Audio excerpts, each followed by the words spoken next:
died at 66. They lost 12 years for a 7-year period. How'd that happen? Well, they didn't like that their average lifespan was only 78, so they hired the top personal trainers from professional athletes. Bam! They were dead.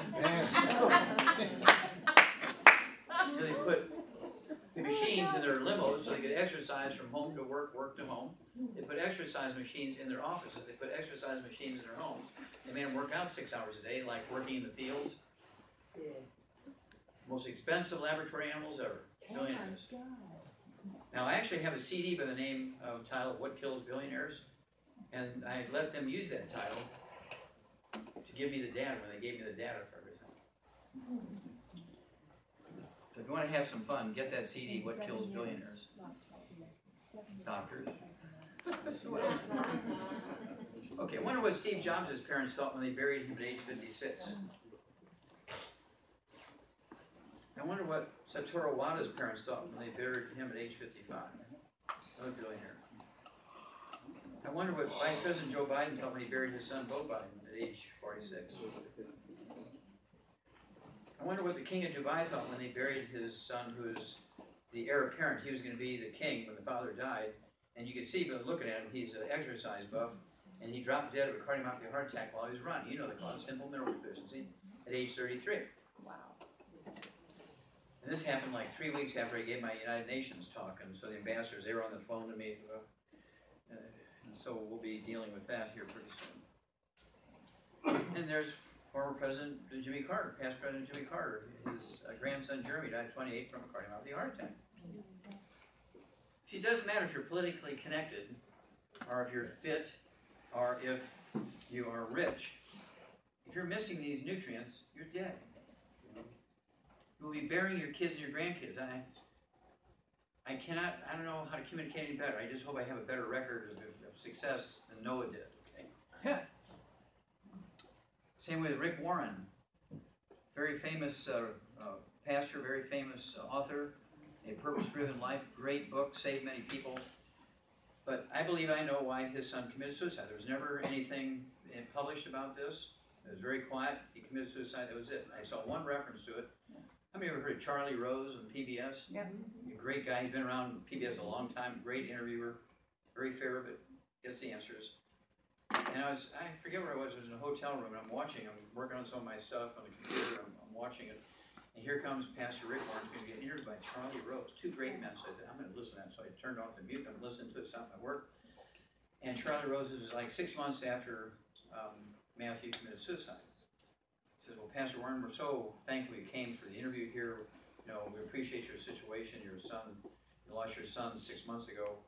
And we just wanted to let you know we're just so grateful for being here. We know your family must be really, really concerned and suffering. He said, well, the kid was troubled his whole life, never could get it together, and now it's over with. Now, ask me a question. I'm quoting Pastor Rick Warren. Yeah. Now, did that sound like a grieving father? No. That means that they were having bumps along the way for a long period of time. And it was a relief for the father that the kid was gone. What I got out of that interview. Okay? Now, I'm pretty perceptive of this stuff, right? And so I'm saying to myself, why on earth would he do that? Oh, it's so easy. Now, I want you to think about what we've gone over tonight, and you'll come to the same conclusion I did. I want you to think about it. You think about all the things we've discussed tonight, and you will know why that kid's committed suicide. So we're getting down to... Okay, these are the 4 books you need to read to add 50 years to your kid's life, your grandkid's life. Black Gene Life, good for white folks too. Genetics, death, genetic theory, disease transmission, immortality, and rare earths have been cured. Immortality looks at the 23 common threads that the long-lived people have. They all come from third world countries. There's not a single one of these long-lived cultures that are from a first world industrialized nation. They're all third world. They have no roads, no cars, no utilities. They have no doctors, no private government insurance. They have no hospitals, no emergency services, no doctors as we know them. Like they're shamans, but no clinics or anything like that.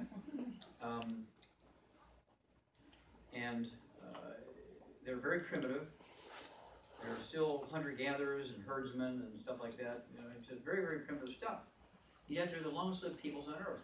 And some live on the seashore, some live in the mountains, some live in valleys, some live in deserts, some live in forests. So there's a lot of differences, and so what are the common threads? Okay, and so all the common threads are in that book, Immortality. Another thing that they did, these top 20 longevity cultures, is live on a calorie-restricted diet. They only take in like 600 to 900 calories a day, yet they work physically 12 hours a day in the fields and forests. They don't do it because they know the science. They can't read. They're illiterate. They do it because they're so poor, they can only afford 600 calories and 900 calories a day. Americans eat 2,500 to 4,000 calories because we eat too much, okay? Because we have access to it. And you ask, people who are 120, 130 years old and say, well, what do you attribute your longevity to? And they always say, I just love everybody. I suppose that's useful to get them to bring you food. But that's not what made them live long. But they don't even know.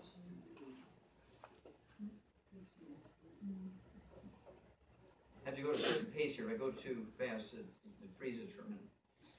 National Geographic, this baby will live to be 120.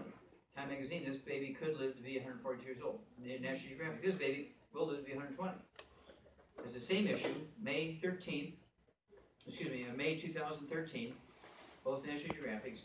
Everything in that magazine, inside, all the ads, everything exactly the same. The only thing different is the kids on the cover. They had 5 different issues. They had a Native American, they had a black kid, a brown kid, a white kid, and an Asian. Otherwise, the magazine was exactly the same. Everything exactly the same. The story inside, exactly everything. Really quite clever on their part.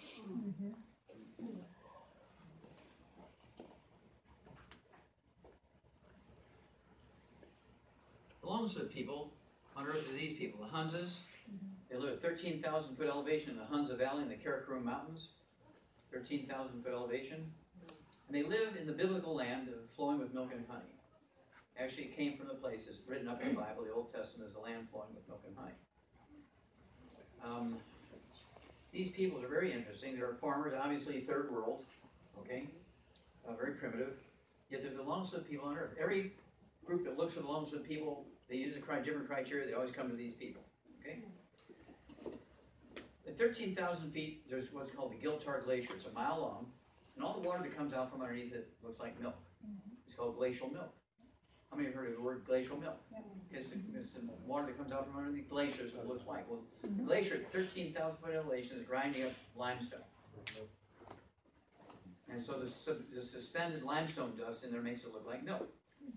Well, bees love minerals. There are more species of bees around that Giltar Glacier than any place else on Earth. And people who study bees go there because they have more wild honey and more species of bees there than any place else in the world. It's a place to study bees. Where do you go to study African giraffes? Africa, right? So, anyway, very interesting place. They're very successful, very long-lived. They have 40 times 100-year-olds we do. They have 100 per 250 is the population. We only have 100 per 10,000. We have 1 per 250. We have 1 per 10,000.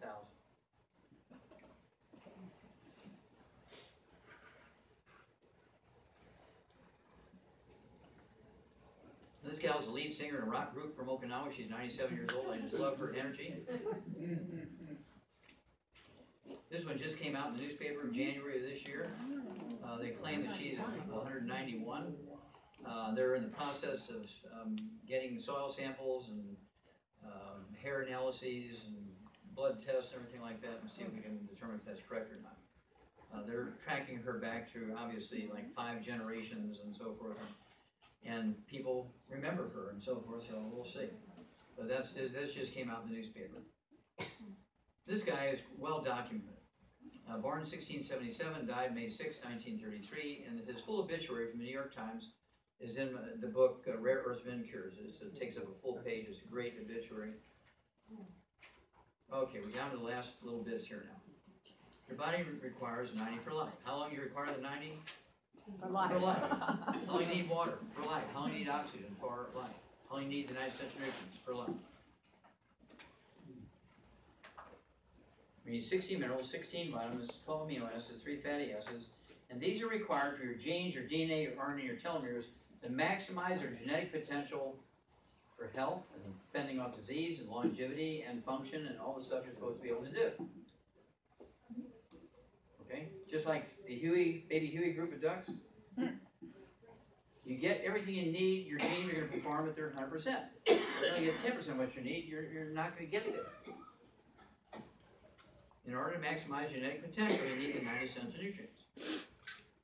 Here's a guy rebuilt. He had a heart attack, near fatal heart attack, cardiomyopathy heart attack during a championship boxing match. Rebuilt Evander. Thank you. I love him. Every time I see him, I meet him in Creflo Dollar's church 2 or 3 times a year, and he always gives me the fist. The champ gives you the fist thing. He calls me champ. The champ calls me champ.